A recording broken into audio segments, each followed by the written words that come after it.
hear Corey's thoughts about copyright and things around it. And let's thank him and welcome him, and I'll let him do a better Thanks.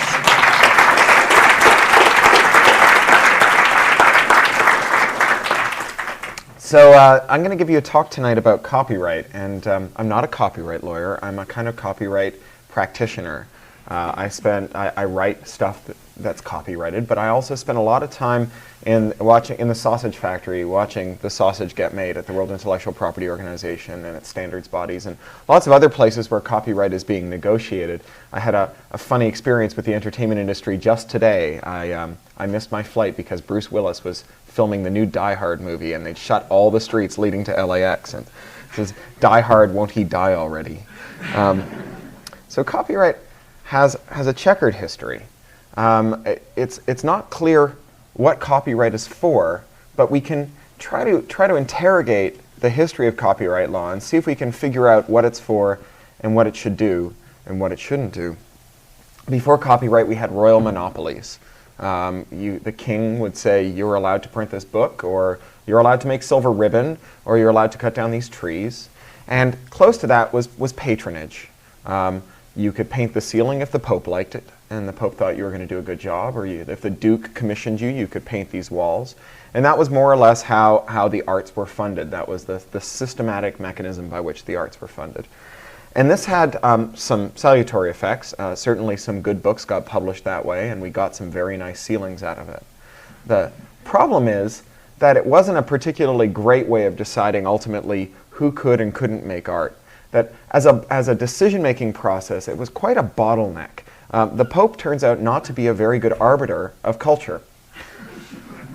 So we came up with a system for industrializing decision-making about copyright. Now you have to remember that at the time, making and publishing creative works was expensive. And so in order to accomplish it, you needed not just the writing part, and the writing part actually was cheap because everywhere you looked there was some scribbler with a bit of pencil doing the writing part, but the actual production part, that was expensive. I've just been to Chloe's letterpress and gotten some appreciation of just how hard it is. I beg your pardon, not Chloe's letterpress, the letterpress above Chloe's shop, Reading Frenzy, and gotten some appreciation for just how hard it was to print this stuff. It was somewhere between building a car from scratch and etching your name into the moon with a laser. I mean, it was hard, and so you needed investment. And so what we did, starting in the 17th century with the Statute of Anne, or 18th century rather with the Statute of Anne, 1710, is we created an exclusive right for publishers. So once a publisher acquired a text by whatever means the publisher acquired the text, he or she could print it, and no other publishers could print it. This was good because it created a kind of market for books, and also it was useful because it kept the Scottish publishers out of the English book industry, and that was in fact the impetus to pass the Statute of Anne, was to create a protectionist mechanism for an incumbent publishing industry to keep out a new publishing industry. And the publisher's right made some sense, but it wasn't something that America was interested in, at least not for foreigners. When foreigners were concerned, the new American nation said, "We don't know anything about your copyrights, nor do we want to." Same with patents. We've just fought this long and bloody war of revolution against the imperial powers of Europe. We're a developing nation. We're struggling. We'll give you money for the stuff that we can't just take for ourselves. If you're going to ship over machine parts, we'll certainly pay you for them because we understand the supply will dry up. But if we can lay our hands on foreign books and print them in our country without you stopping us, by God, we'll do it. For one thing, it's going to subsidize our own publishing industry. Right? We're going to be able to publish Mark Twain because we're making enough money off of Dickens to do it. And that was what America did. Now, foreign authors weren't very happy about this. And one foreign author who was very unhappy about it was Victor Hugo, Les Mis. Victor Hugo was incensed that his works were published in America without his compensation, and he proposed something called the Berne Convention, which was an international treaty that would harmonize a set of rights for authors all around the world. And Hugo, I think, saw this as a kind of, not just a way of bringing a rogue state to bear, because to heel, which it wasn't a very good way of doing it. They created this convention, but America didn't sign on to it. America didn't sign on to it until 1976. 1976 being the year at which America was most authoritatively a net exporter of copyrights and therefore in good shape to sign on to a treaty in which everyone would respect foreign copyrights. So the other thing that Hugo, I think, thought he would do is he would create a bit of labor law, because one of the things about the arts is that it's not a rational economic activity. People make art even when there's no good reason for them to make art. You know, a good example is science fiction, a field that I do some work in. Asimov Science Fiction Magazine today, one of the great magazines of the field, pays, you know, sort of 4 to 8 cents a word. When Victor Hugo started publishing science fiction in 1920, not Victor Hugo, I beg your pardon, Hugo Gernsback started publishing science fiction in 1928, he paid half a cent to 3 cents a word. And you know, that was folding money in 28. But these days, selling a story to Asimov doesn't come into rent money. It doesn't come into, it barely comes into celebratory dinner money, and by which point the money is gone. So you know, the thing is that you'd think that Hugo Gernsback would have gotten lots of submissions, what with paying half a cent to 3 cents a word in 1928, and that Asimovs would get really small numbers of submissions, only paying 4 to 8 cents. But they get 700 to 1,000 submissions a month. And they publish 7 stories, and they commission 3 of them. So they get 700 to 1,000 over the transom stories to fill 8 slots every month. Now, imagine that you were a shoemaker, and it was the profession that your dad and his dad before him had. And in 1928, your grandfather opened his first shoe shop, and he charged between half a cent to 3 cents a pair to resole shoes. And that was a reasonably good living, and it put his kids through school. And here it is, 2006, and you're still running the family business. The problem is that there are 999 other shoemakers on the same street as yours. Only 4 pairs of shoes need repair every month. And people are only willing to pay 4 to 8 cents a pair. Right? Chances are you get another job. But artists don't get other jobs. Artists just keep making art. So I think Victor Hugo thought that by creating a right that accrued to authors, and that importantly was not alienable from an author, the Victor Hugo's version of copyright, an author can't sign away. Some of it he can, but the moral rights, the right of integrity and so on, they reside with the author forever. I think he thought that this would give writers some leverage over the publishers who publish them, and that this would accomplish something. So it would enrich authors. So we have copyright as a system for pleasing kings. Copyright is a system for keeping foreign publishers out and rewarding investment in publication. Copyright is a system for enriching authors. And then you have the rest of the world, countries like Brazil, that are now turning around and saying, you know, we got kind of snookered into signing on to the Berne Convention and more importantly, the latter-day inheritor of the Berne Convention, which is the WTO. This close to Seattle, I'm guessing you all know about the WTO. WTO carries with it an agreement on copyright called TRIPS. And if you sign on to the WTO, you sign on to the TRIPS. And the TRIPS does something very important. It ties your adherence to international copyright and related norms to your ability to do business in other areas. So for the first time, if you're not honoring foreign patents and copyrights, you can't export your steel and soybeans. You end up in a world where you're really stuck with following the same rules. And Brazil is looking around at this and going, wait a second, we've got real problems in this country. When we sign up for international copyright arrangements, we end up exporting our GDP to rich countries. And we could be a rich country if only we had more access to knowledge. After all, Brazilians aren't morally inferior, they're not stupid, and they don't lack for resources. So what's the difference between Brazil and the United States? You know, they're big countries in the same hemisphere with rich and varied populations, but one is very rich and one is very poor, at least in places. And how do we resolve that? Well, the gap is clearly knowledge. Right? So Brazil is saying, well, wait a second, why are we entering into these international accords in which we export our GDP to other countries that already have way more money than we do, when what we need is their knowledge? Why aren't we doing what America did? And so Brazil just actually said, as a matter of policy from now on, copyright is a strictly domestic matter and won't be subject to international trade agreements. So we have copyright now as a system for development. And then finally, we have the latest revision to the American copyright law, the Digital Millennium Copyright Act of 1998. And this is a law that was passed to cope with the internet. the internet changes the way that we think about copyright for a number of reasons. The one that everyone thinks about is that it makes it possible to make a lot of copies, and I'll get to that.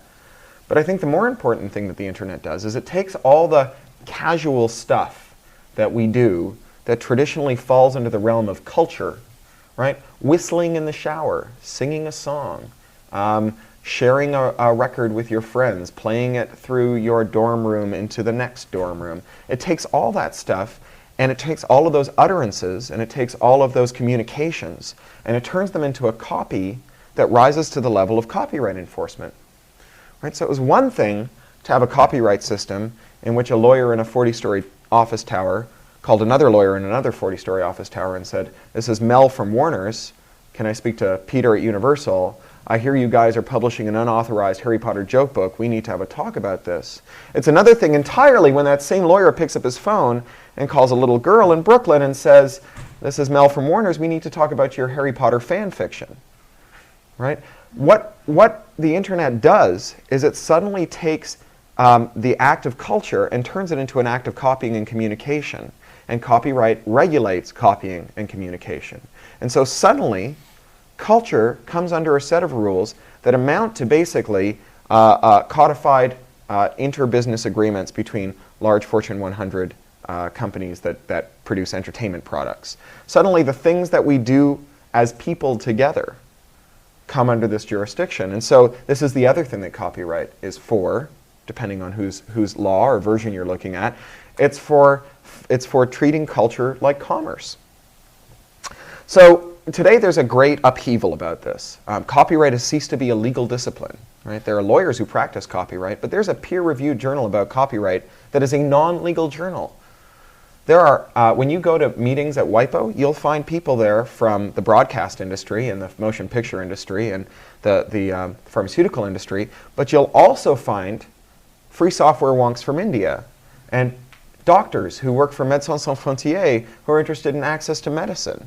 And you'll find communications policy specialists, and you'll find labor activists, and you'll find people representing indigenous people of the world who are interested in traditional knowledge. You'll find economists, you'll find media theorists, you'll find authors, and you'll find all variety of people, because all of these people suddenly have a dog in the copyright fight.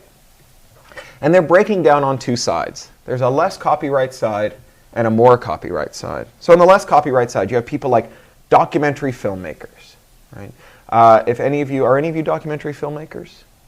So documentary filmmaking has become a landmine, or a minefield rather, dotted with copyright landmines. There's a very good Creative Commons licensed comic book from Duke called Bound by Law that goes through a lot of this stuff.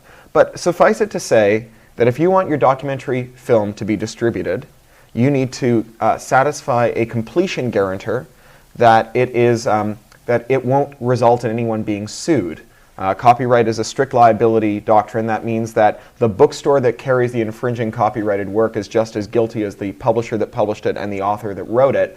Likewise, the cinema that displays the copyright infringing documentary is just as guilty as the distributor, as the filmmaker. And so what that means is that filmmakers are required now, as a matter of course, if they seek cinematic distribution, to come up with ways to shield from liability everyone in the value chain.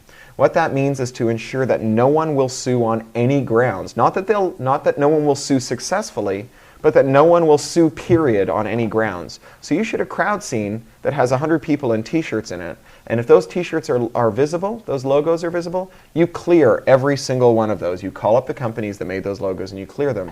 I used to work for a documentary film house in Toronto that spent a month clearing the billboards over the freeways in the shots that they'd done. People who go and they shoot, there's Lawrence Lessig in Free Culture documents some people who went and shot a documentary around the world about opera. And the highbrow and lowbrow difference between opera, where you have the highbrow performance on stage and then you have the lowbrow stagehands who sit backstage and play cards and smoke cigars and watch TV. And he's got this beautiful moment where he goes backstage and he films the stagehands playing cards and eating, salami off the green room trays. And there's a TV in the background showing a 12-second clip of The Simpsons that shows up about the size of a thumbnail. But the completion guarantor wants to make sure no one's going to sue over this. And so the completion guarantor makes them call up Matt Groening, and Matt Groening says, that sounds really cool. Yeah, of course you can use it, but you better ask Fox, because I don't actually own this. And Fox says no. Right? So documentary filmmakers who walk around in the world photographing it as it is, filled with copyrighted works and trademarked works and works that someone has some exclusive right over, documentary filmmakers are basically in an impossible bind. Because the idea that you could conceivably clear every bit of copyrighted material that could show up as you move through the world is ridiculous. Basically, it turns making documentary films not into an exercise in telling a story or documenting something important that's happened. It turns it into an exercise in finagling licenses that you don't actually need out of companies that see this as an opportunity to twist your arm for about as much money as they think the traffic will bear.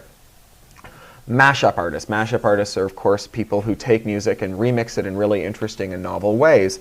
They'll take one song that was produced by one artist, and they'll take another song that was produced by another artist, and they'll put them together, and they'll make something that sounds better and different than anyone could have imagined. And the most canonical example of a mashup artist is a guy named DJ Danger Mouse, who you probably know best as half of the smash summer hit Gnarls Barkley.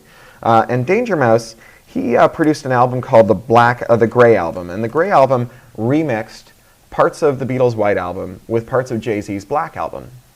And he released this. It was a great little album. It was a really interesting and critically acclaimed thing. He released it. He pressed a few thousand, sent them out to music critics, and they wrote great things about it. And then it leaked onto the internet, and people downloaded it, and they really liked it. And EMI, who are the Beatles publishers, who hold the Beatles rights. Now remember, the Beatles were early mashup artists. The Beatles, and for the benefit of Mr. Kite, they were taking found recordings of organ music, calliope music, cutting them up and literally throwing them in the air and pasting them, sticking them back together again and making that groovy little intro mix for the being for the benefit of Mr. Kite. So EMI basically threatened to sue Danger Mouse and everyone who hosted his record. They basically said this art should be illegal. It should cease existing. Now, there are some, I raised this as an example of ways that copyright had gone off the rails at an event for the European presidency in London last year. And there was a representative from EMI in the room, and she got very, very upset with me about this. She said, "You've got this completely wrong. The story has a happy ending because when the dust had settled, we went to Danger Mouse, and we said to him, we'd love to have you produce an album for us. And because we're one of the big 4 record labels, we could clear every sample that he used, right? A lawyer on the 40th story of one office tower calls a lawyer on the 40th story of another office tower, and they have a little conversation, and they, Bob can't afford to screw Mel on the sampling rates, because if he does, then the next time one of Bob's musicians wants to sample something out of Mel's catalog, Mel's going to screw him right back. They've got a nice little détente, right? So they're in the club. We were in the club. We hired him to make this art. He made the art for us. He made a different album. Well, that's a lot like saying you can make a ceiling if the Pope says so, right? We're back to patronage. If an executive at one of 4 large entertainment companies says so, you can make a mashup album. Otherwise, you can't. But there are a lot of mashup artists who say, well, why should I require authorization from someone to make art? After all, it's not like someone who hears the Grey Album. I'm going to just play a little of it for you. It's not like someone who hears the Grey Album says to themselves, well, having heard this, I no longer need to buy the White Album. If you having girl problems, I feel bad for you, son. I got 99 problems, but a bitch ain't one. I got... So you might recognize that's Helter Skelter in the background. So mashup artists understandably think that they should be allowed to make art. Now, another group of people who are on the less copyright side, although maybe not ideologically, just by their deeds, are bloggers. Because blogging is a copy-paste medium. There are a lot of people who write a lot of original things on their blogs. I'm one of them, but fundamentally the practice of blogging is about syndicating, sucking in, putting back out again material from all over the internet. It's about grabbing thumbnails and screenshots and little blocks of text and pasting them together in new ways. And it's somewhere between commerce and culture. And while it's rare to see a legal prosecution for it, most of what bloggers do is in a gray area legally.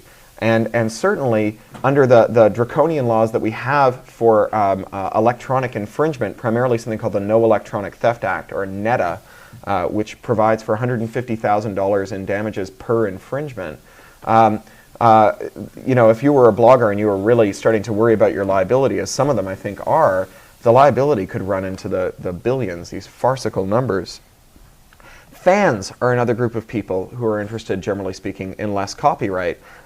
So fans make fan fiction. Fans have made fan fiction for as long as there was one guy who told a story around the campfire and someone else who told a different version of around a different campfire a couple of days later.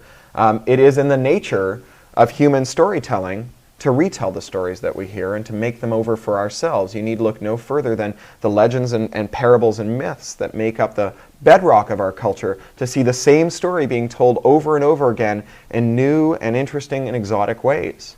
And fans, traditionally, what they've done has sat below the notice of copyright, below the level of copyright. It hasn't risen to copyright infringement, even though there is even commercial fan fiction. You go into the dealer's room of a science fiction convention, and you'll find someone selling a mimeographed or photocopied fan fiction book or fan fiction script.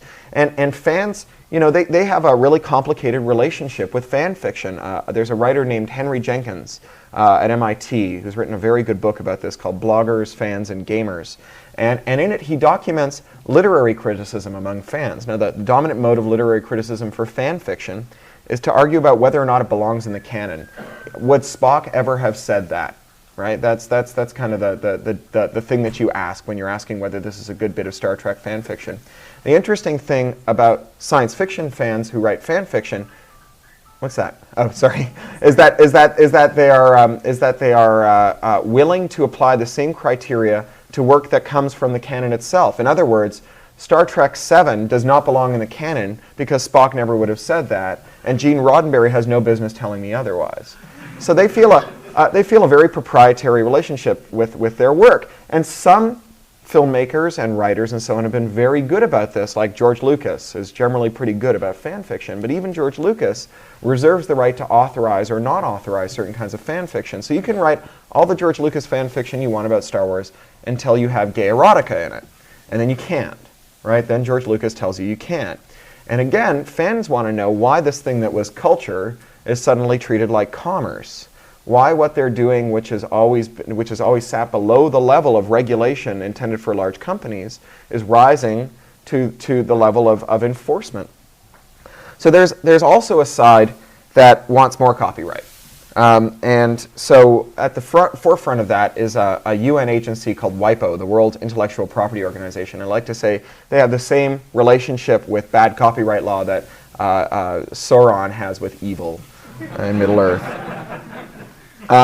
There are a couple of initiatives at WIPO that I'll take you through very quickly. One is something called the Broadcasting Treaty. And this comes largely at the behest of the U.S., ironically, because the U.S. doesn't have any of the rights that the Broadcast Treaty spells out, and it had the chance to create them, and it rejected it.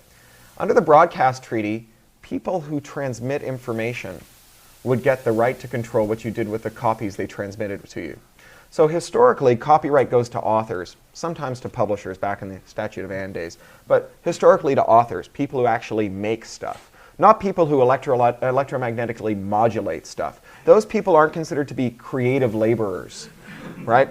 So under the Broadcast Treaty, if you download a video over the internet, or if you record a video that is sent to you over satellite or cable or terrestrial broadcast, and you have the right to do something with that video, say the creator gives you the right to put 12 seconds of it in your documentary film, or say the law gives you the right to record it and time shift it, or say that the Creative Commons license that travels with it gives you the right to share it with your friends, those rights are trumped by a 50-year monopoly that accrues to the person who modulated it over a wire or over the air, right? Well, it's an open question as to whether or not we need this. I mean, the U.S. doesn't have this. Lots of other countries do. There's something called the Treaty of Rome that a lot of countries signed on to that had this.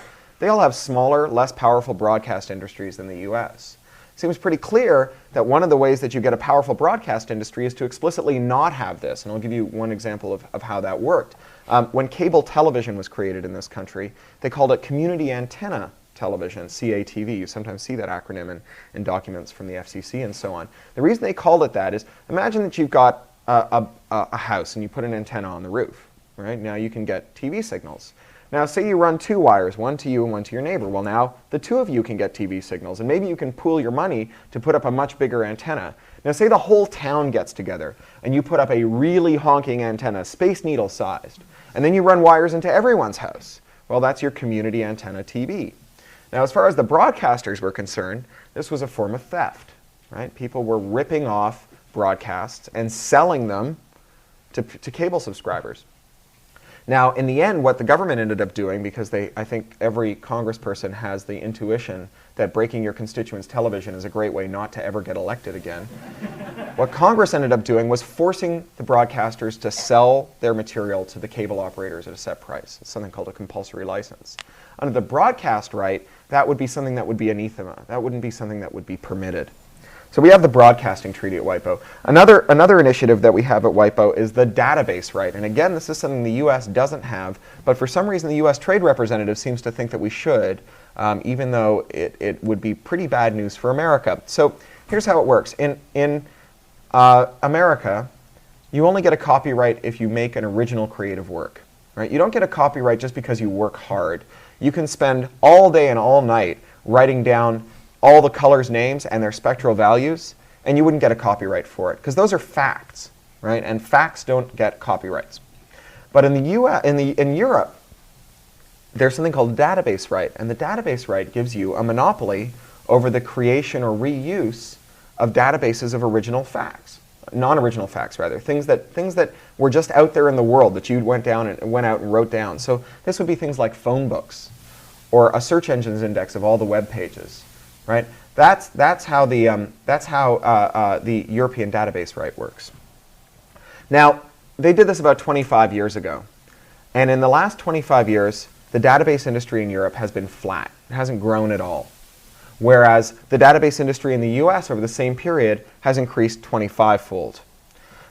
You'd think then that having a database right would be considered to be a bad idea, because wherever you have it, you end up with less investment and less technology, less output.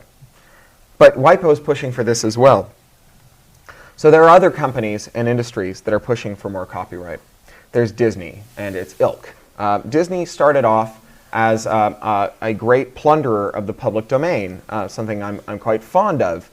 They went out and they made Snow White from the Grimms. They went out and they made Alice in Wonderland from Carol. They went out and they made Steamboat Willie, the first widely released Mickey Mouse cartoon, which came from a Buster Keaton film called Steamboat Bill Jr., which they very closely modeled in this Mickey Mouse cartoon, because isn't it cool to have a cartoon that closely models a blockbuster film? It's a little like if you ever saw Hardware Wars, which was the takeoff on Star Wars. Right? But Disney has continuously pushed for more expansive copyright and longer terms of copyright, and copyrights that are not just prospective but retrospective. In other words, they've said that copyright shouldn't only be extended for people who make new stuff tomorrow, but it should be extended for all the people who made stuff yesterday.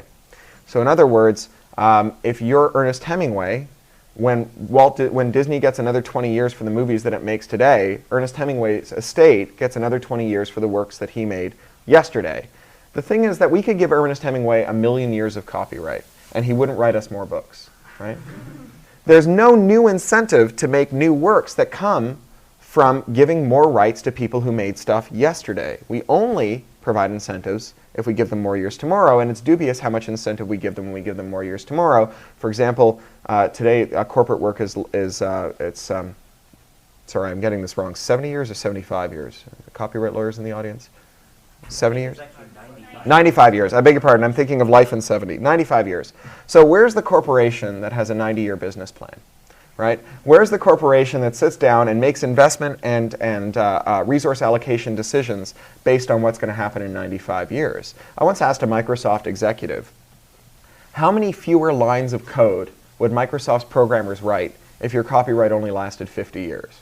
And he said 0. And I said, how about 40 years? And he said 0. And I said 30 years, and he said 0, and I said 20, he said 0, and I said 10. Maybe at 10 we'd start thinking about it. So 10 is basically the point if you're writing software at which longer terms of copyright incentivize new creativity. There's also the Recording Industry Association. The Recording Industry Association is fighting for the right to change the way that new modes of technology interact with copyright. So back in the 19th century and the turn of the 20th century, what constituted the music industry was composers. They had the advantage of the printing press, so they had an industry. An industry is basically art plus technology, right? Otherwise, it's just a craft or a hobby or an artisanal activity. But they had an industry because they could publish their sheet music far and wide. And the people who performed their music weren't thought of as particularly important to the industry, because after all, they wrote the instructions down. All the performers did was follow them, right? Following instructions wasn't all that hard. You know, they kind of were thought of as the trained monkeys of the music industry. And then came the player piano and the talking machine and all the devices that could be used to fix a recording.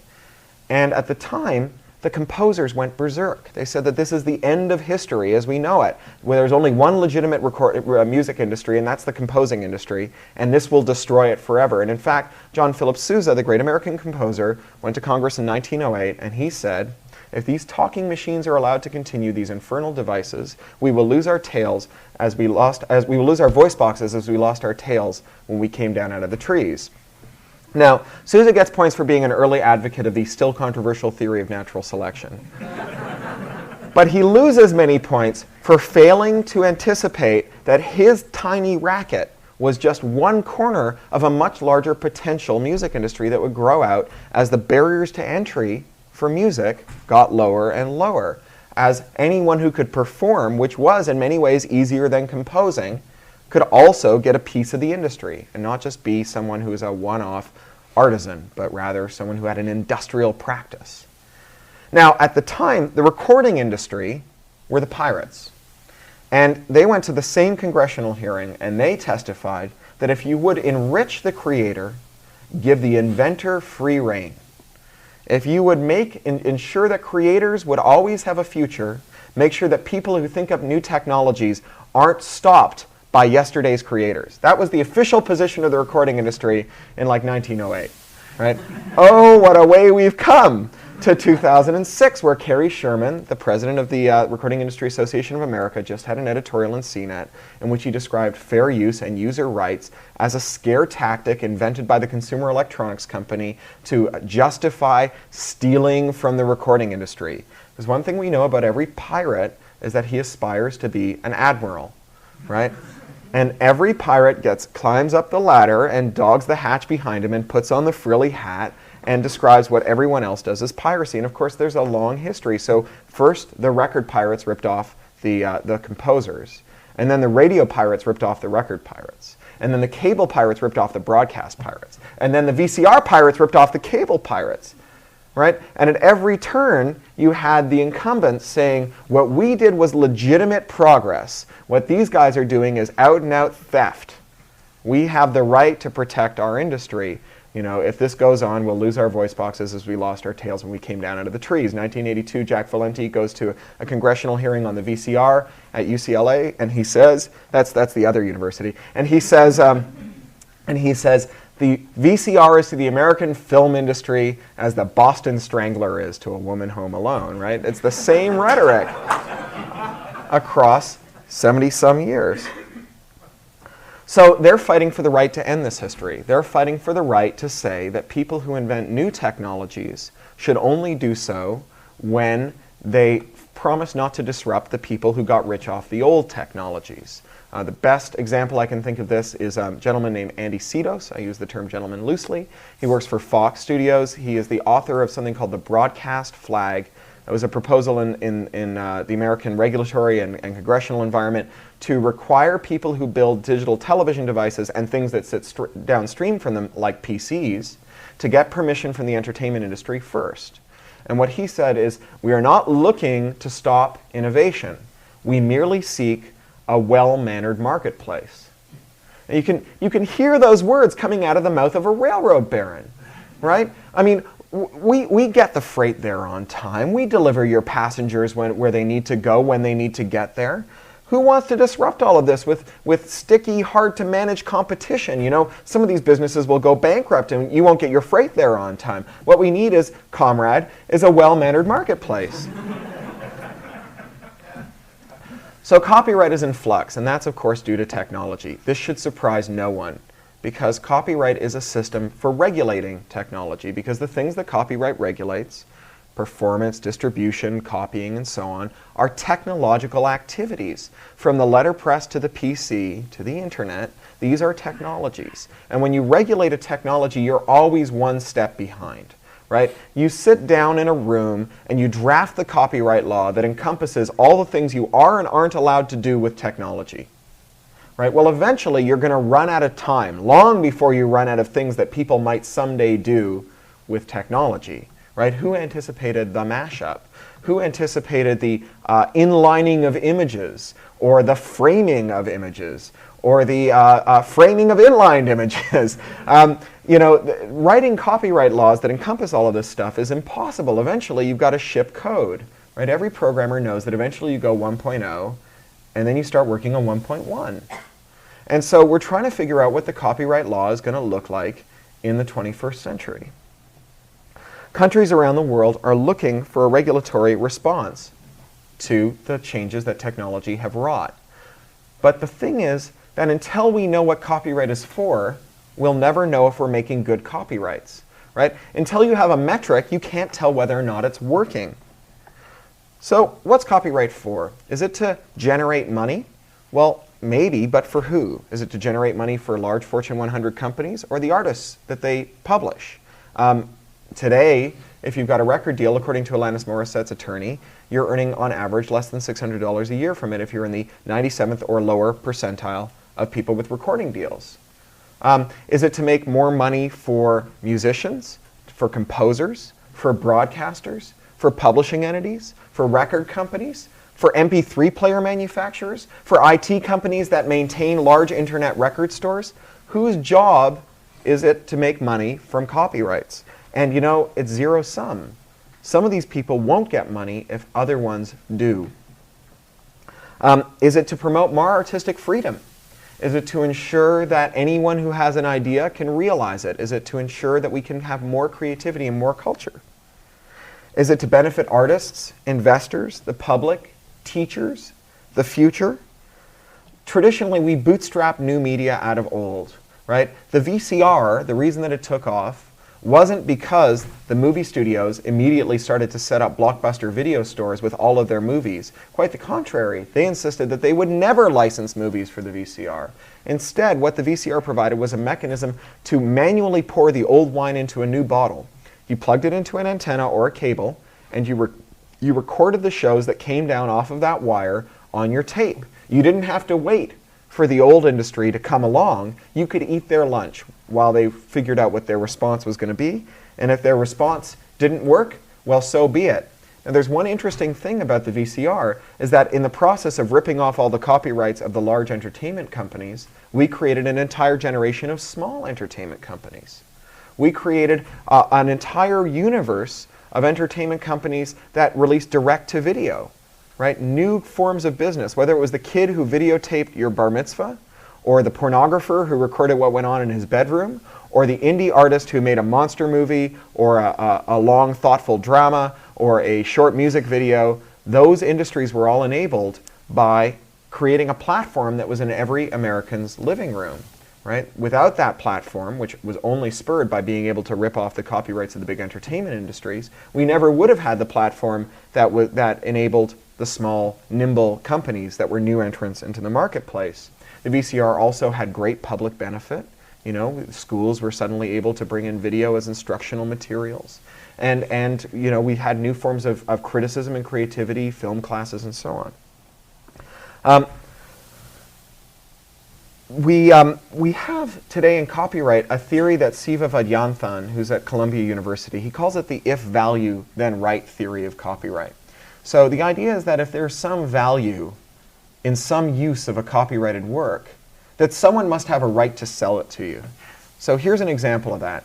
I did a lot of work in digital television standards, working with entertainment companies or against entertainment companies on their plans to control the way that digital television worked. And I had this one moment that really came out of came out of the blue and hit me as the perfect example of if value then right. I was at a meeting on digital television, and there was a representative from the Motion Picture Association of America, and he was arguing for the ability to control which outputs a television show would play through, right? So in other words, whether this would play through your wireless retransmitter that went up to your bedroom from your living room, whether this would play through your DVD recorder, and so on. So each show would be able, you'd be able to select which output it went on, and one of them would be the retransmission output. And he said, watching a TV show that's being received in one room while you're sitting in another room has value, and so we should be able to charge money for it. And you can see this embodied in technologies like the DVD. So compare a CD and a DVD. They're pretty much the same in terms of their most salient characteristics. You press the blanks in the same factories. You read and write them these days with the same lasers. They're both digital storage media, but there's one big difference. The CD does not have any anti-copying measures on it, whereas the DVD does. And there's an important thing about anti-copying measures, which is that it's against the law to break them under the Digital Millennium Copyright Act. Remember back at the start of the talk. Even if you have a right to what's behind the anti-copying measure, right? Even if you're allowed to do something with the media, if the anti-copying measure stops you from doing it, it's against the law to break it. It's against the law to tell someone how to break it. It's against the law to tell someone who they should ask to find out how to break it. We send researchers to jail in this country over this. The Russian State Department has advised its scientists not to come to America and give technical presentations because some math is illegal here. Right? This is the Russian State Department. This is the home of Lysenkoism, right? Where they have ideologically correct wheat fields. Anyone who observes that the wheat isn't growing, they get sent to the gulag. You know, this country has managed, that country managed to recognize that this is a country where certain scientific truths can't be observed. So that's the big difference. And what that's meant is that if you want to add value to a DVD, you need permission. And if you want to add value to a CD, you don't. So here's a little Godonkin experiment for you. 10 years ago, you walk into Tower Records with $2,000 in your pocket. You spend $1,000 of it on CDs and $1,000 of it on DVDs, and you put them both in a vault. And 10 years later, you extract them. Well, the CDs you can now rip, and you can turn them into ringtones and alarm tones, and you can use them in your karaoke machine. You can mash them up. You can send them to a friend. You can stream them from a server. You can put them on your hard drive. You can put them on MP3 CDs that hold 10 or 15 times as much music, right? You can put them on an iPod. But if you have a DVD, all you can do with it is the thing you could do with it when you took it home from the store. Watch it, right? All the value in the DVD, someone else has a right to. You may not even be able to watch it. But that's true if you take it out of region. Yeah. Now you can play your CDs on your iPod, but if you want to play your DVDs on your iPod, you have to break the law. And the only difference is that we have a law that allows certain industries to capture all the value in their work. And one of the things that we can see out of this little Godonkin experiment is that when one industry gets to control all the value, that not much value emerges, right? That having a single gatekeeper, having centralized decision-making about value out of creative works creates very little market activity, very little innovation, and just makes everything kind of stagnate. So modes of creativity change.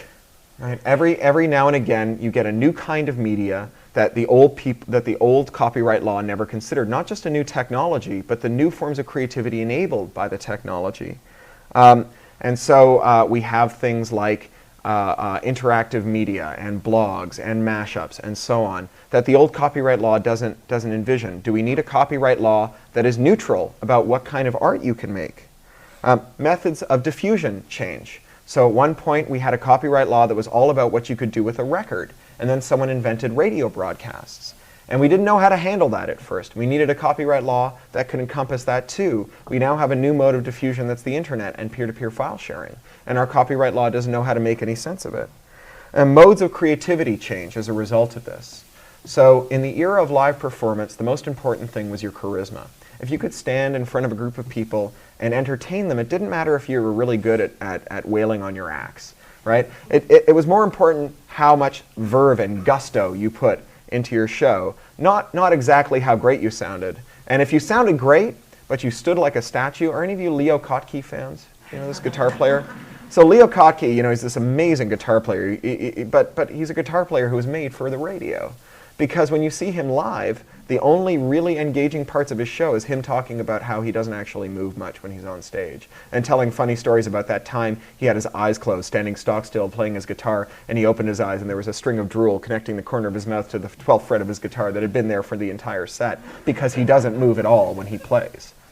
So virtuosity wasn't all that important, but along comes the radio, and it doesn't matter how great you are in front of an audience. What matters is how great you sound on the radio, and you can't pour a lot of charisma into a radio. Radio is a virtuoso medium. And so some of the creators got put out of work, and other creators got put into work. Today we're in a new era. I think we're in an era of conversation or of camaraderie, where the thing that selects for the success of an artist isn't their virtuosity, because there's a lot of virtuosity out there, and the internet has driven the search costs of finding someone else's book that reads as good as mine down to pretty much zero.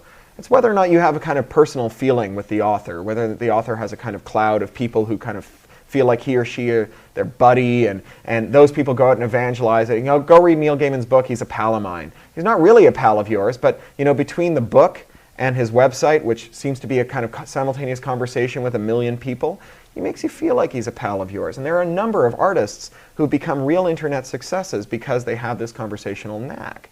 But the story goes like this. Back in the era of radio, you had these people saying, what do you mean we are to be performers in the studio? What do you mean that we are to go into a back room and be mere clerks who produce work that you then go and present to our audience on our behalf? Right? We're charismatics. We do something as old and as holy as that first story told in front of the first fire. You have no business telling us that we're to go and be hidden away behind the wall like the ugly stepchild. And then 70 years later, you have the spiritual descendants of the people who went into the back room saying, what do you mean we have to be charismatics and stand on a stage and do a live performance? We're virtuosos. We commune with our muse. We're white-collar workers. We sit in a room, and when we're done, we slide our work under the door, and someone goes off and deals with the audience for us. You have no business telling me, who is stand stock still when I perform, that I have to go out and be a charismatic. Well, technology giveth and technology taketh away. And technology creates new modes of creativity. One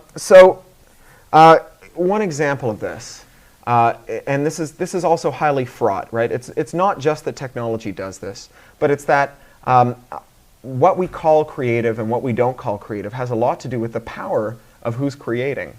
So back when Elvis was ripping off black artists to make his music, we called that transformative and creative. But when Public Enemy was sampling Elvis to make their music, we called it derivative and unlawful. And the big difference is how much relative power white artists and black artists had in society. Right? When Elvis was ripping off black artists, they had only just gotten their first collecting society together, very recently. Until then, what was called race music and hillbilly music wasn't even in the ASCAP catalog. Right? It wasn't considered of commercial note at the time, and so Elvis was able to really go off and do what he wanted with this stuff. I actually say more power to him. I think he made good art. But the problem was that 50, 70 years later, the people who wanted to make art in just the way Elvis had, by taking new technology, like the radio and the phonogram, except for them it was the sampler and the sequencer, and make their own art, suddenly found themselves running up against a wall because in terms of their social power, they had a lot less. Cervantes invented the novel after the printing press came along. We have sculptors today who are interested in learning to become better sculptors by playing with 3D scans of famous sculptures. One of those is the David, which was recently 3D scanned for the first time at very high resolution. But the Florentine Society of Curators, who controlled access to the David, in order to have this scan be made, they made the people who made the scan promise that they would control the distribution of the scan so that we wouldn't get a proliferation of Davids all around the world, because they were worried that if you had too many Davids, it would somehow weaken the first David. Now, if you've ever been to Florence, you'll know that there's a David on every corner, because for 500 years, the way that you learn to be a sculptor in Florence is by making a David, right? And theoretically, the job of the curator is to promote that. So technology has created new forms of creativity, but we don't always have the tools to cope with it. Even the idea of what is art changes, right? Until Jackson Pollock, we thought we knew what was a material and what was a tool when it came to painting. And suddenly Jackson Pollock challenged the idea of what was material and what was tool. Field versus figure, artist versus art, audience rather, and composition versus performance are all ideas that at one time or another didn't exist or existed in the opposite relation to the one that they exist now. And technology changed that. So what's the point of copyright law? Well, as far as I'm concerned, the point of copyright law is to be neutral as possible. It's not to be sure that incumbents get to go on making money, nor to punish incumbents for having made success out of last year's technology, but rather to see that to whatever extent is possible, we go on decentralizing the decision-making process about who gets to make art. But that means that we have to stop listening to arguments like music is a hit or miss business. And if we don't, and for every musician who makes it big, we lose money on 20 of them. The same is true of pizzerias, right? For every pizzeria that opens and succeeds, 10 more fold up their doors. But we don't create pizzeria preservation laws. We need to promote laws that promote increased participation in media and increased diversity. It can't just be about how much money the industry brings in. Blogging as an industry doesn't bring in a lot of money, but it sure has a lot of diversity of participation. If all we cared about was money, then a film industry that produced one film a year that brought in $1 trillion would be considered preferable to the film industry that made 10,000 or 100,000 or 1 million movies a year, but in aggregate brought in only 1 billion. Right? Clearly, the thing that we want out of this isn't lining one person's pockets, but increasing how much culture and art we get to make and how much culture and art there is at our disposal. The carrying capacity of the world's cinema screens is only a fraction of the supply of potential movies. And it's also a fraction of the demand, as things like Netflix have shown. There's a lot of demand for movies that just don't ever make it to cinematic distribution. And we need a copyright that acknowledges that and celebrates it and promotes that. Copy-native business models are not only possible, but likely. The internet is a machine for copying.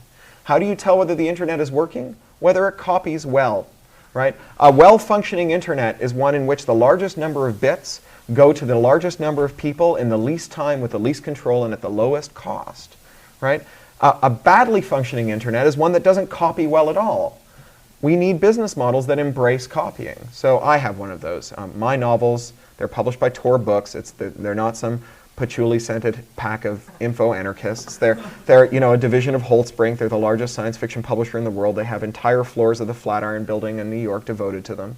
And yet, the day my books are published in print by Tor, they're released for free on the internet under Creative Commons licenses that encourage people to share them and do other things with them. And there's a reason for that. It's because as an artist, my big problem isn't piracy, it's obscurity. As an artist, the number of people who fail to buy my books in any given day, the majority of them are people who do that because they never heard of the book, not because they got a free electronic copy. And as a writer, I'm sanguine that for most of my readers, an electronic book doesn't substitute for a print book, and they'll go and they'll buy the print book. And that's a copy-native business model. Now, there aren't copy-native business models necessarily for things like CDs, where the MP3 substitutes very well. But that isn't to say that it's the end of music. It just means that you have to come up with something that isn't a CD to make your nut off of. You know, when the Protestant Reformation came along, we didn't build a lot of cathedrals, but no one would argue that that was the end of religion. So we can't plan what a copy-native business model looks like. That's the problem, right? And this is the thing about designing a neutral copyright system, is when you had the radio business model emerge, it was a kind of singularity, right? It was a kind of black hole that you couldn't see what was inside of it until you'd entered it and come out the other side. So you're a vaudeville artist, and I come to you and I say, I've got a great radio business model for you.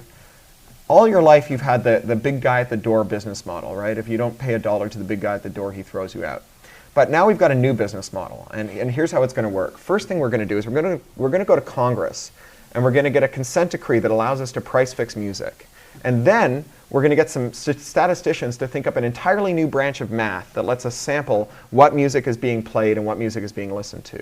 And then we're going to get out-of-work actors who have good baritone voices to give insincere testimonials to the value of different kinds of soap. And then we're going to add up the money from the soap manufacturers, divide it by the counts that we came up with through the statistical math, and pay it out to artists. And it's going to make more money for you than you ever imagined. Well, That's a hard thing to put your faith in until it's been proven out. And what we can't do when we design new copyright laws is say, well, the future of copyright is interactive television. It's the information superhighway. It's YouTube plus banner ads. What we have to do is we have to leave space for these improbable new business models to emerge. So that finally is the purpose of copyright, to allow the greatest diversity that we can in modes of production and entry into the marketplace and in who gets to participate. So thank you.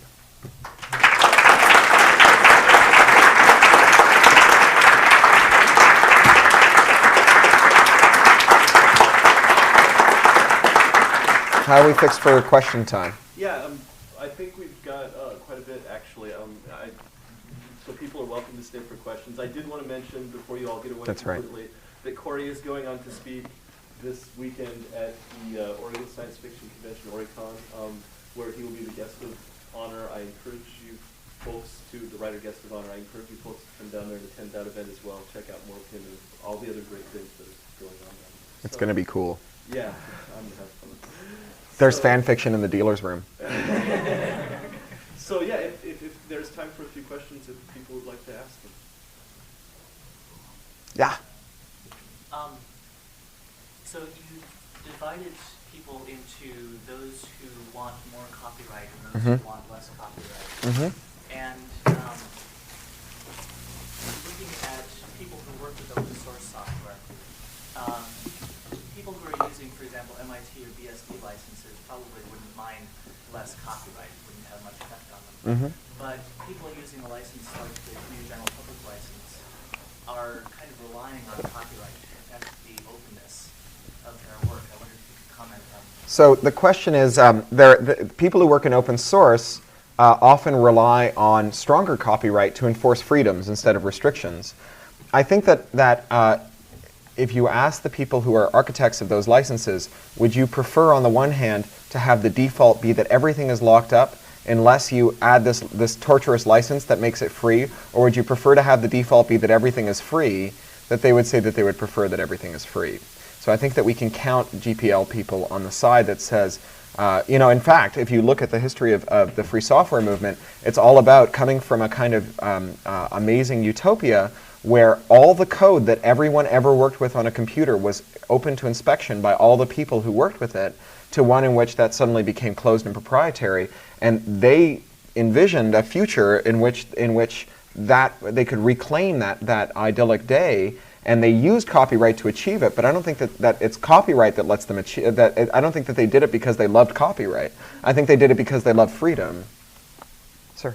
So I would tend to agree with that, but one thing I'm wondering is software has a problem that most copyrighted works don't tend to have, which is that it doesn't necessarily do you a huge amount of good to have all the rights in the world to copy the binary that you've been given, and that you don't have any source to work with because there may not be any laws restricting you from copying it, but nobody's given it to you. Right. So Whereas, with music or art or a lot of things, you might have a low quality copy or a high quality copy, but you can do a lot of things with almost any copy. So I think you're saying that that the reason that we need these rules is because unless you have something to force people to distribute the source code, which is the thing that you use if you want to modify or improve on the software, you are crippled in your ability to improve the program. If you just get the binary, it's very hard. I think that's right, but I think again, we can manage a lot of that through norms, and we can manage a lot of that through I think we can manage a lot of it just through norms, right? I mean, generally speaking, source code is not particularly secret. It's just illegal to possess. It's hard to keep popular source code a secret because it tends to be widely distributed. And if it came to that and we needed a system to encourage people to publish their source code, maybe we would use a copyright-like system, but we would use something maybe that resembled the patent system more in that it requires a disclosure in order to get a right. It used to be in this country until 1976 that if you wanted a copyright, you had to send a copy of the thing you wanted the copyright into the Library of Congress, hence the Library of Congress. It's where all those books came from, right? There was a deposit requirement. And so that way, if the country was going to give you a monopoly over the work, we at least needed to know what the work was. Yeah? I'm a copyright lawyer. Yeah.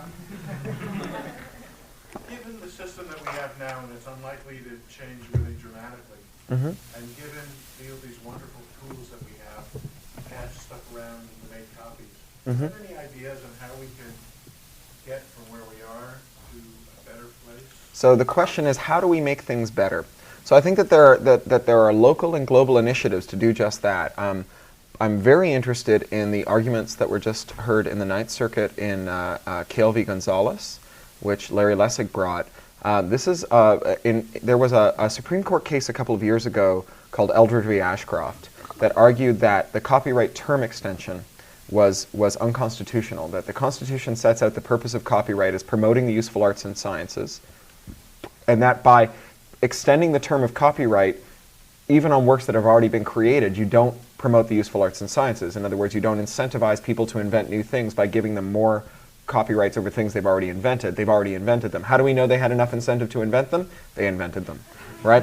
And the court at that time said, well, the thing is that it can't be unconstitutional if it's customary, right? If it follows the traditional contours of American copyright law. And they said, well, look, every time we've done copyright term extension, we've done it in both directions, forward and back. So this isn't uncustomary. And so there is, however, an uncustomary change in copyright law that happened in 1976. And that was the deposit requirement. That was the waiving of the deposit requirement. So as I say, before 1976, to get a copyright on something, you had to send a copy to the Library of Congress and file a copyright for it. That meant that most things weren't copyrighted, right? Most of the stuff that constitutes culture and society and communication and commerce were not copyrighted. And only those things that people thought were things that should be copyrighted ended up in copyright. Your kids' napkin doodles were not copyrighted by default. And that was a huge change, right? And so they're arguing in Cale v. Gonzalez that change is unconstitutional. I think that would be an enormous rollback because it would essentially take the U.S. out of the Berne Convention, because this came about as a part of our accession to Berne. On the international scale, there's something called the Access to Knowledge Treaty. So in global treaty making on copyright and related rights, we always harmonize the rights of publishers and creators. So we say that rights holders all get the same rights everywhere, right? So your book gets the same minimum numbers of years of copyright and the same protections in every country in the world. But we don't harmonize the rights of users of information, who are often, in fact, authors as well. And what that means is that if you transcode a book into an assistive format like Braille in America, it's lawful, but it may not be lawful to ship that same book to South Africa to be read. Or if you scan a book that's in the public domain in Australia, it might not be in the public domain in Britain. And so you can't send it to Britain to be optical character recognition and proofread, and then you can't send it to Rwanda to be translated into French, and then it can't be sent to Quebec to be used as classroom material, and then it can't be sent for a translation into Creole and Haiti.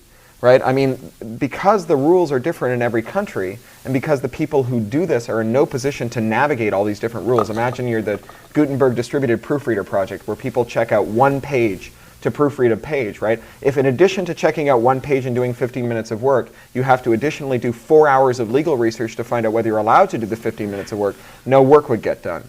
And so the Access to Knowledge Treaty proposes to harmonize the rights of users, particularly people who provide access to disabled people, archivists, and educators, and to set out the same set of rules for everyone. And unlike all the treaties to date, it's being done in public and participatorily. So there are public meetings all over the world. It happens on a mailing list. There are wikis. You can edit the treaty yourself. The participation in the treaty-making process has been incredibly broad.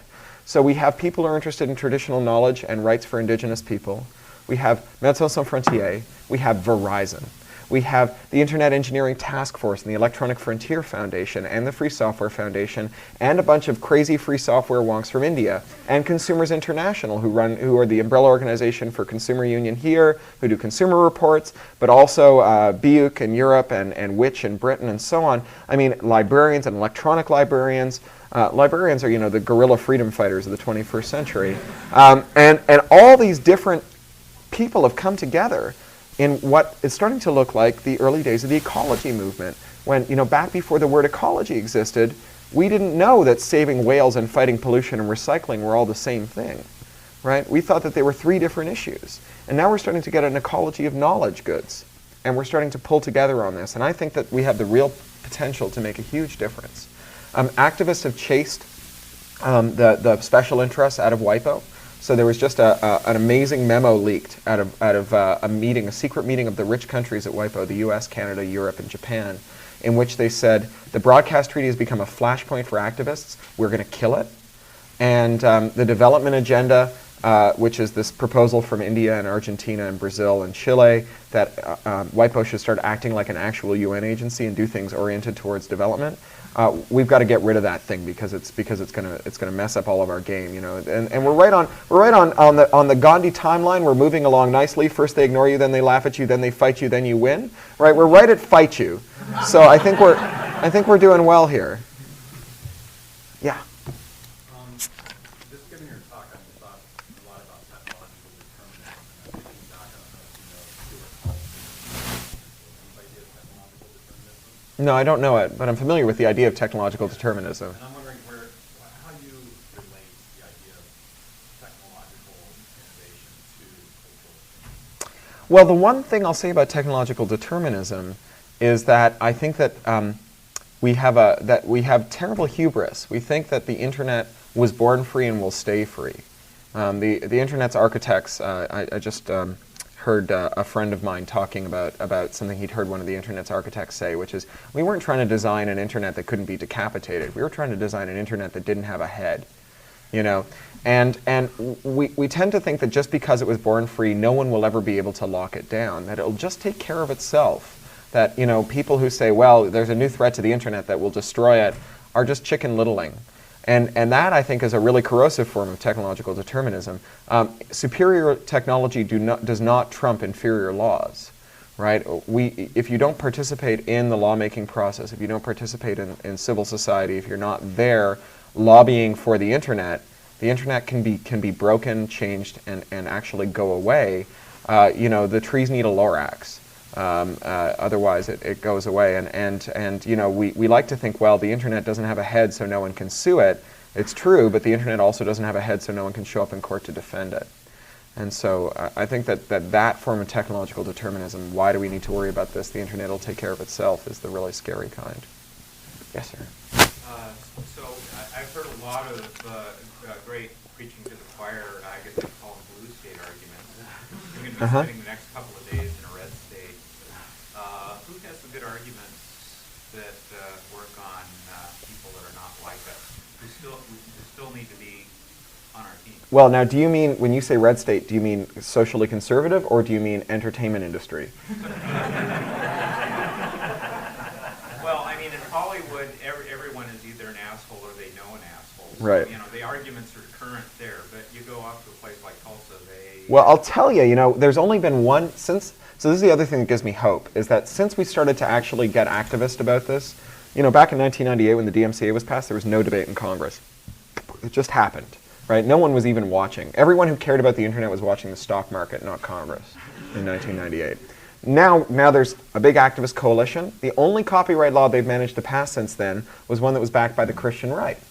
And it was a law that reformed the way that copyright worked, so that it was lawful for you, unambiguously lawful for you, to use special DVD players where you could program in a playlist of which scenes to show when. And of course, film teachers use this, or, you know, perverts can use it to look at all the dirty scenes or whatever. But many members of the Christian right use it, where their pastor will produce a playlist that says, this, if you watch in this order, you won't see any of the dirty bits and there's no cussing.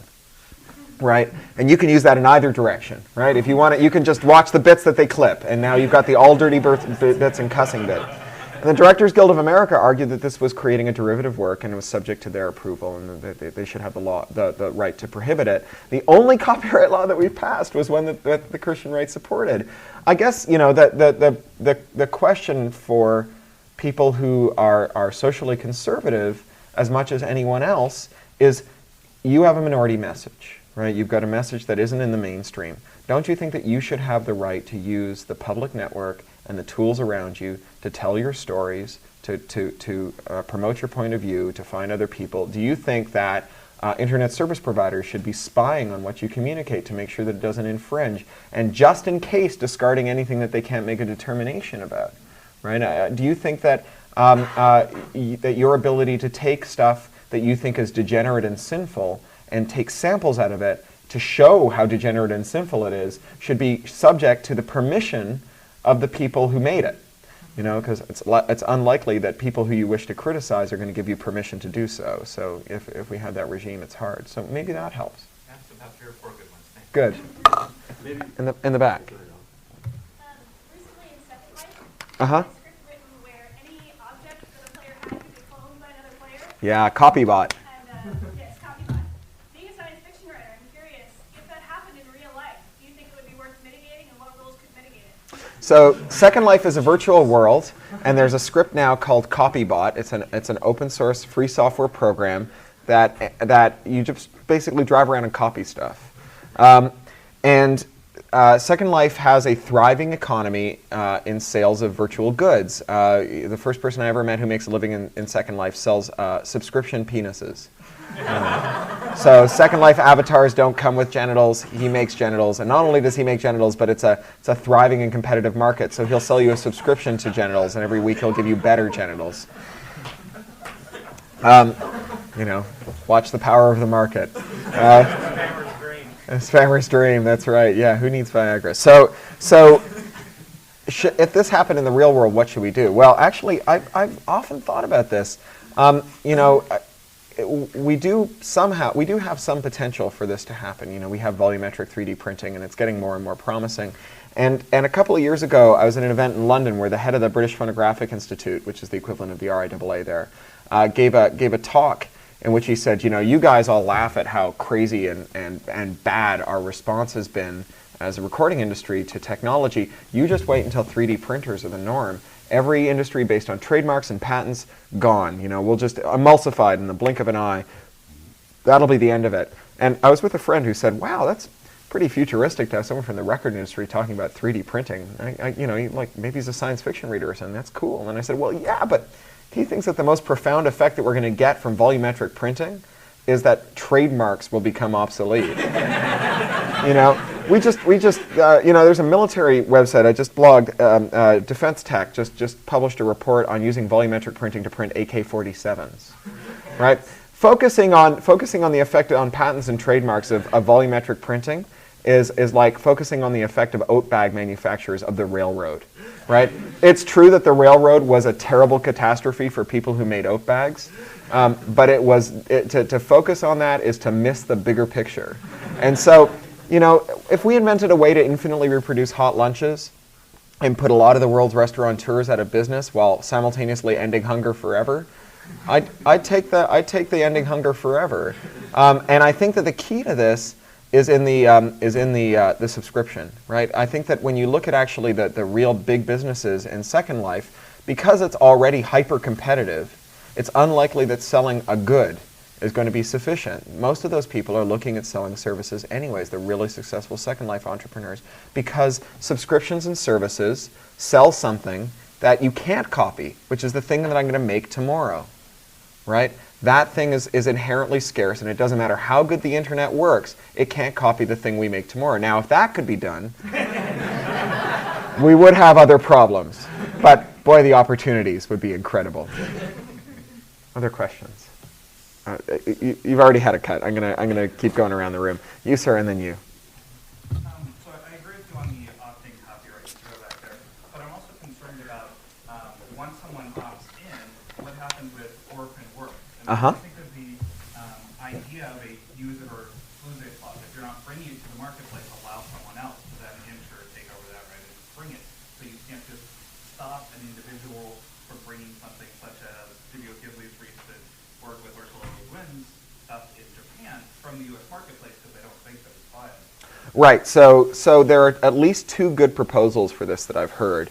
One of them doesn't require that we get rid of the Berne Convention. The other one does. The one that doesn't require it is the Eric Eldred Act proposal. And this is, the Berne Convention says that all signatories have to give a minimum of 50 years of exclusive rights to a creator. And so there's no getting around that. So what the Eldred Act proposes is that in the U.S., after 50 years, you have to pay $1 to get 10 more years. And you have to register it. So the Berne Convention also says you can't require registration for the first 50 years. But after 50 years, you have to go back and you have to register it for $1.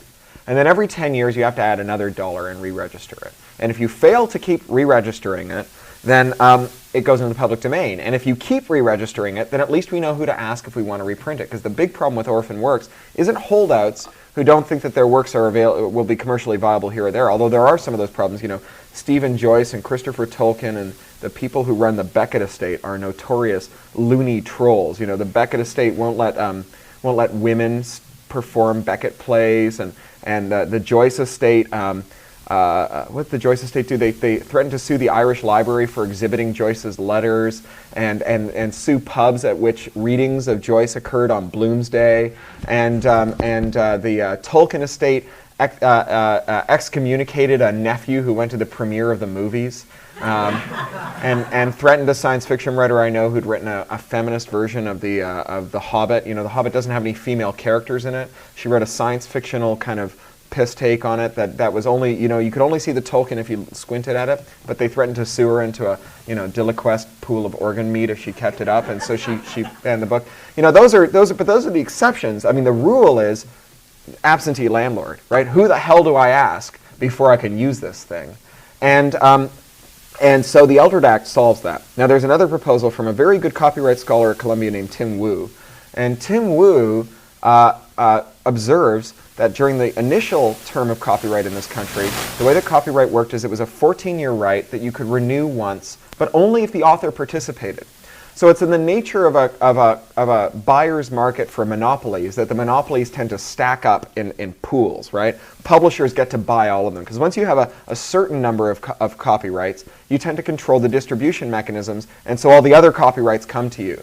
And what that means is you get giant copyright squatters, right? 4 or 5 big publishing entities, 4 or 5 big music companies, 4 or 5 big movie companies. But because you could only renew the copyright with the author's permission, you re-decentralized the decision making, because at 14 years, no matter what the deal was with the author, the publisher had to go back to him or her and say, will you renew this copyright for me? And the author at that point got to renegotiate. And now the author wasn't just negotiating about a work whose fortunes were unknown.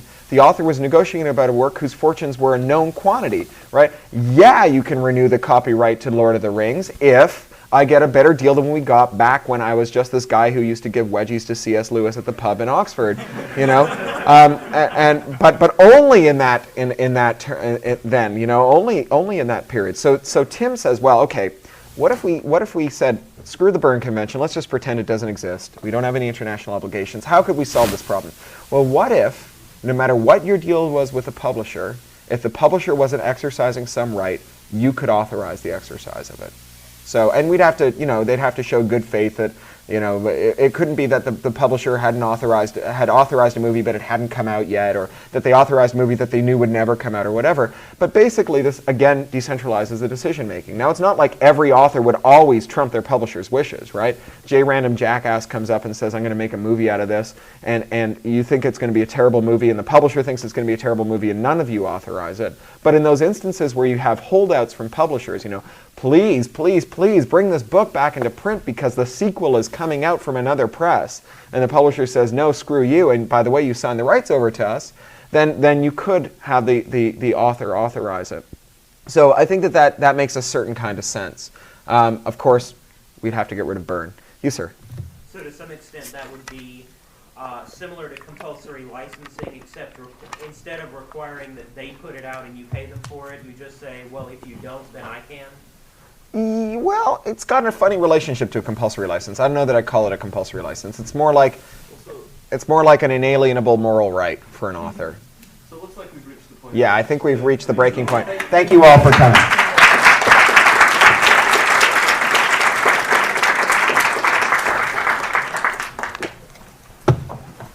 Hey. Oh, come on. Oh, yeah, that's right. And I just found out in an article that you